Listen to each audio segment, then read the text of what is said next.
really bad.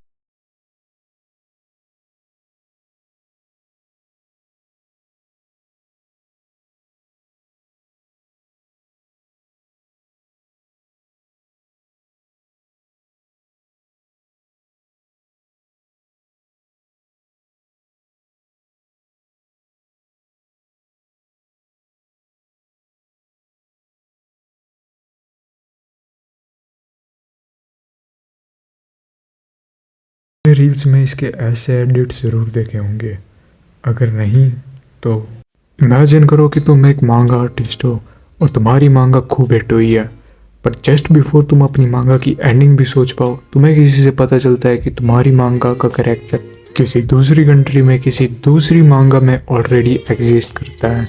तुम्हें विश्वास नहीं होता, इसलिए तुम उस दूसरी कंट्री में चले जाते हो इन्वेस्टिगेट करने के लिए। तुम उस दूसरी कंट्री में चले भी जाते हो और इनफैक्ट तुम उस क्रिएटर को भी ढूंढ लेते हो जिसका करेक्टर तुम्हारे करेक्टर की तरह सेम दिखता है। बट फॉर योर सरप्राइज तुम्हें पता चलता है कि तुम्हारा करेक्टर एक एशियन मैजिकल पावरफुल एंटिटी है, एग्जिस्ट करता है way before then Jesus Christ was born. Yes, यही है ओवरव्यू बिली बैट मांगा का, जिसकी ऑथर है नाओकी उरासावा सेंसे, जिनकी पॉपुलर मांगा जैसे 20th सेंचुरी बॉयज और मॉन्स्टर, ये कुछ मांगास तुमने ऑलरेडी पढ़ रखी होगी या उनका नाम तो ज़रूर सुना होगा। बट बिली बैट मांगा इनकी इंडिया में फ़िलहाल बहुत ज़्यादा अंडररेटेड है और one of best masterpiece written in the history है। अगर तुम्हें ये सीरीज़ पसंद आती है तो लाइक टू दिस वीडियो और कमेंट कर देना and also subscribe to my channel. So now let's move to the story. इस स्टोरी की स्टार्टिंग में हम अपने प्रोटैगनिस्ट की मांगा का सीन देखते हैं। हमारे प्रोटैगनिस्ट की मांगा के मेन कैरेक्टर का नाम बिली द बैट होता है, जो कि एक पॉपुलर डिटेक्टिव होता है। और तभी सीन शिफ्ट होता है हमारे मेन कैरेक्टर की ओर, जो कि यही स्टोरी अभी ड्रॉ कर रहा होता है। वो थोड़ा फ्रस्ट्रेटेड हो जाता है क्योंकि उसने अभी तक अपनी मांगा की स्टोरी की एंडिंग नहीं सोची है।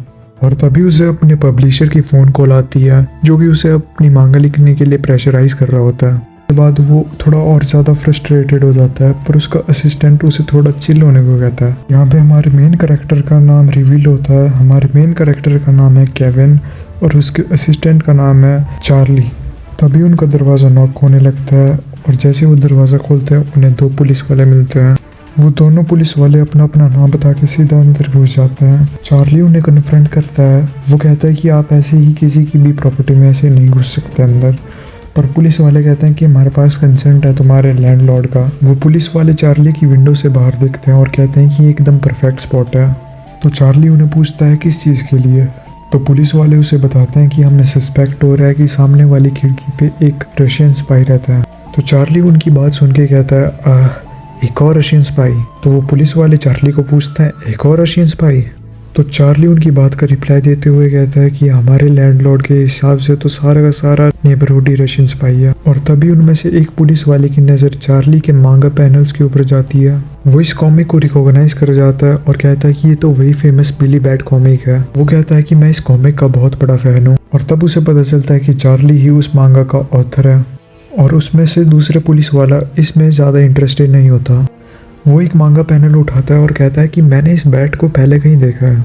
वो कहता है कि मैंने इस बैट को कहीं किसी दूसरी कॉमिक में देखा है। तो चार्ली उसकी बात काटते हुए कहता है कि नहीं, मैंने खुद इसको ओरिजिनली डिज़ाइन किया है। तो वो पुलिस वाले याद करने लगता है कि उसने उस कैरेक्टर को पहले कहाँ देखा है। फिर वो चार्ली को बोलता है कि मैंने इस कैरेक्टर को पहले एक जापानीज़ कॉमिक में देखा है। ये सुन के चार्ली और ज़्यादा टेंशन में आ जाता है। वो पुलिस वाले वहाँ से चले जाते हैं और चार्ली अभी भी सोच रहा होता है कि कहीं मैंने किसी का कैरेक्टर सच में तो नहीं चोरी कर दिया। एंड ऑब्वियसली यार उसने चोरी तो नहीं किया है, वो तो जस्ट एक कोइंसिडेंस है कि उसका और वो कैरेक्टर दोनों सेम है। Coincidence, we will see. Chapter की एंडिंग में हम देखते हैं टोक्यो का सीन और ईयर यहाँ पे है 1949। यस, ये कहानी 1949 की है, जस्ट वर्ल्ड वॉर 2 के बाद। इस टाइम पे अमेरिका और सोवियत यूनियन के बीच में कोल्ड वॉर चली हुई थी। और हाँ, हमारे चार्ली रहता तो अमेरिका में है, पर उसके एंसेस्टर जापान से ही हैं। आगे हम लॉस एंजलिस का मार्वल कॉमिक ऑफिस देखते हैं। यस, ये मार्वल कॉमिक्स का ही रेफरेंस है। इस स्टोरी में बिली बैट मांगा मार्वल कॉमिक्स के अंडर ही आती है। हम देखते हैं कि केविन अपने बॉस यानी मार्वल कॉमिक्स के हेड से बात कर रहा होता है कि उसे थोड़ी देर के लिए ब्रेक चाहिए क्योंकि उसे जापान जाके अपने कैरेक्टर की मिस्ट्री सॉल्व करनी है। तो ऑब्वियसली ये सब सुन के उसका बॉस उसको जाने नहीं देगा। वो थोड़ा बहुत उसको सुनाता है कि यार तुम ऐसे कैसे जा सकते हो, क्योंकि अभी बिली बैट मांगा अपने पीक पे चली हुई है। वो उसे यही कहते हैं कि कॉमिक फ़ैन बहुत ज़्यादा कोल्ड होता है, अगर तुम आज अभी भी ब्रेक पे चले जाओगे तो फिर कल को एक नया कैरेक्टर आएगा, नई कॉमिक आएगी और वो तुम्हें आसानी से रिप्लेस कर देगी। ये इतना आसान है तुम्हें रिप्लेस करना। तो बताओ केविन, क्या तुम इतने जल्दी रिप्लेस हो जाना चाहते हो? तो केविन उसकी बात का जवाब देते हुए कहता है, किसी ने मुझसे कहा कि बिली बैट एक जापानीज़ कैरेक्टर की तरह लगता है, और शायद मैंने उसे कभी देखा भी हो क्योंकि मैं जापान में एक बार रहा हूँ। तो मतलब तुमने उसे सबकॉन्शियसली कॉपी किया? एग्जैक्टली, मैं चोर नहीं हूँ, मेरे फादर एक गार्डनर थे। अच्छा, तो अमेरिका आना उनके लिए बहुत ज़्यादा मुश्किल चीज़ थी। हाँ, इतने करीब कि वो भूख से भी मर सकते थे। तो केविन अपने बॉस को कहता है, क्या आपने हाई रीचिंग शेयर्स के बारे में सुना है? ये ऐसी शेयर्स है वो उन ब्रांचेस को बिगाड़ देती है जहाँ पे सीढ़ियाँ तक नहीं पहुँचती। मेरे फादर ने जापानीज नागनीता को मॉडिफाई करके उन्हें बनाया था, पर उनसे पहले किसी और ने उन्हें पेटेंट करा दिया। ये प्रोडक्ट एक बहुत बड़ा हिट निकला, पर मेरे फादर को इसका कुछ क्रेडिट नहीं मिला और मेरे फादर बस यूं ही मर गए। मरने से पहले उन्होंने मुझसे एक चीज़ कही थी कि कभी भी किसी दूसरे की चीज़ चोरी मत करना। आगे सीन शिफ्ट होता है और हम देखते हैं कि केविन को एक बच्चा उठा रहा होता है। वो उसे उठाता है और कहता है कि बॉस कब के चले जा चुके हैं, और वो उससे कुछ मांगता है। केविन उससे पूछता है कि मैं तुम्हें क्या दूँ? तो वो कहता है कि मुझे कुछ भी दे दो, चाहे मुझे खाने को दे दो, चाहे कुछ भी दे दो, मुझे खेलने के लिए कुछ दे दो। तो केविन उसे अपनी बिली बैट मांगा का एक कवर पेज देता है।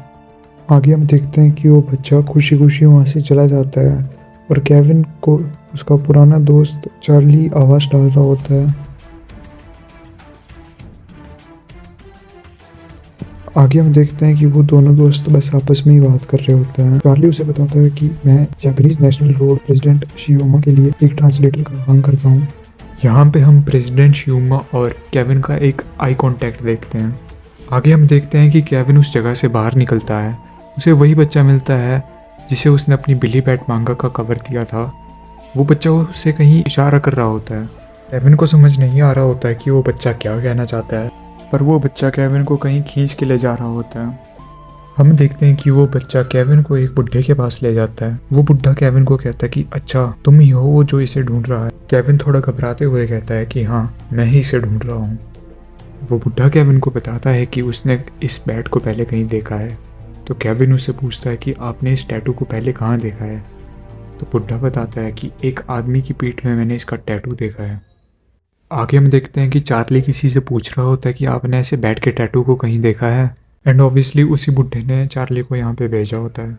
फिर हम एक और बुढ़े को देखते हैं जो उस मैगज़ीन को देखते हुए कहता है कि हाँ, मेरे बेटे ने ऐसा टैटू अपनी पीठ में करवाया था।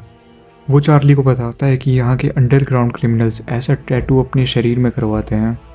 वो कहता है कि इस बैट के टैटू की वजह से ही उसका बेटा जल्दी मर गया। वो बुढ़ा चार्ली को बताता है कि उसके पागल बेटे ने मरने से पहले कहा था कि वो एक वॉर को जा रहा है। वो बताता है कि उसके बेटे ने ब्रिटिश सोल्जर्स के स्टैंड ऑफ में एक ऑफिसर से हाथ मिलाने की कोशिश की थी। तो चार्ली पूछता है फिर उसके बाद क्या हुआ? तो उसका बाप बताता है कि उसके बाद उन्होंने सीधा उसे गोली मार दी। चार्ली उस बुढ़े को कहता है कि मुझे नहीं लगता कि आपका बेटा एक इडियट है, और वहाँ से जाने लगता है। पर तभी वो बुढ़ा उसे रोकता है और कहता है कि सुनो, एक और बात है। वो पागल अजीब अजीब चीज़ें कहता था। वो कहता था कि मेरी पीठ में जो टैटू है वो एक अच्छे बैट का टैटू है, और कोई है जिस पर बुरे बैट का टैटू है। तब वो बच्चा केविन को आवाज़ डालता है और कहता है कि चार्ली ने आपको एक मैसेज दिया है। हम देखते हैं कि चार्ली केविन को ओएसएस बुला रहा है जहाँ पे चार्ली काम करता है। आगे सीन ओएसएस में ही शिफ्ट होता है।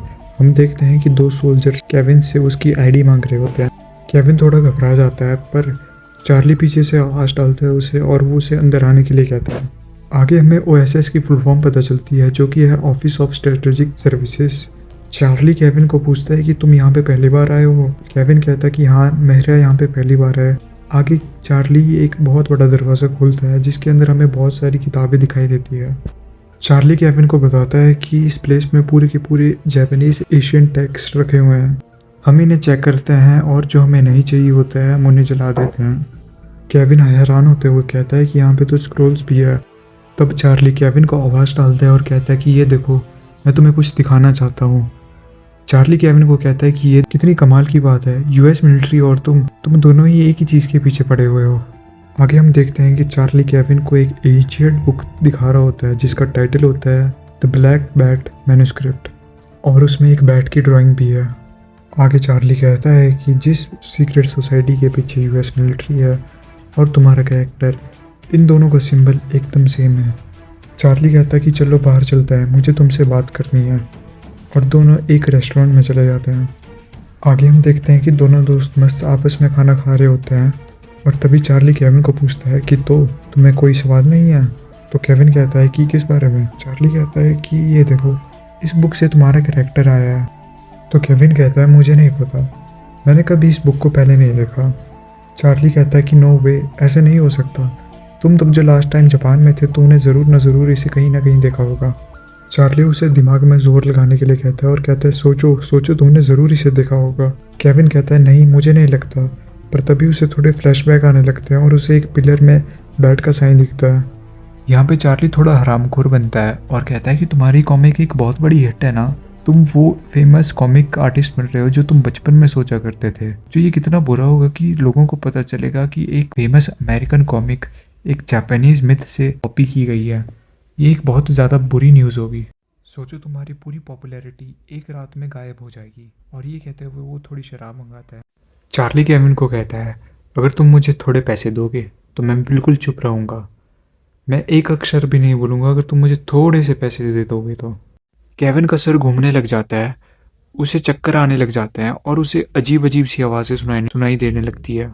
भाई थोड़ी सी शराब पी ले, थोड़े से पैसे दे दे, पी ले थोड़ी सी, तुमने कॉपी किया है, मैं चुप रहूंगा, बस एक छोटा सा चेक, पैसे, शराब, चेक, कॉपी किया। क्या तुम कौन हो? बिली बैट? अगर तुम मुझे ड्रॉ करना चाहते हो तो तुम्हें पहले उसे मारना होगा, और अगर तुमने उसे मार दिया तो तुम्हारा एक बहुत बड़ा जैकपॉट लगेगा। ये दुनिया तुम्हारी हो जाएगी, सब कुछ तुम्हारा हो जाएगा, बस उसे मार दो। तभी केविन को होश आने लगता है और उसकी आंखें खुल जाती हैं, और जो वो अपने आगे देखता है वो देख के अपनी आंखों में विश्वास नहीं कर पाता। वो अपने आगे देखता है केविन की लाश। वो देखता है कि केविन को किसी ने बहुत बुरी तरह से मारा हुआ है, पर कमरे में केविन, चार्ली के अलावा और कोई नहीं था। तो इसका मतलब कि केविन ने ही चार्ली को मारा है। And that's it for today videos guys. मुझे कमेंट में बताना आपको ये मांगा कैसी लगी। यार मैं अपनी नरेटिंग स्किल्स को सुधार रहा हूँ क्योंकि मैं पहली बार ये काम कर रहा हूँ। अब मैं इसे चैप्टर वाइज चैप्टर कवर करूँगा so I can frequently upload it, क्योंकि ऐसे वॉल्यूम बाय वॉल्यूम एक वीडियो में कवर करना मेरे लिए पॉसिबल नहीं है क्योंकि मैं कॉलेज को भी जाता हूँ। ये एक वीडियो शूट करने के लिए मुझे पूरा एक वीक लग गया। सो आई विल ट्राई, और मैं अपनी एडिटिंग स्किल्स भी थोड़ी बढ़ा रहा हूँ। So hope you enjoy this video. Bye bye.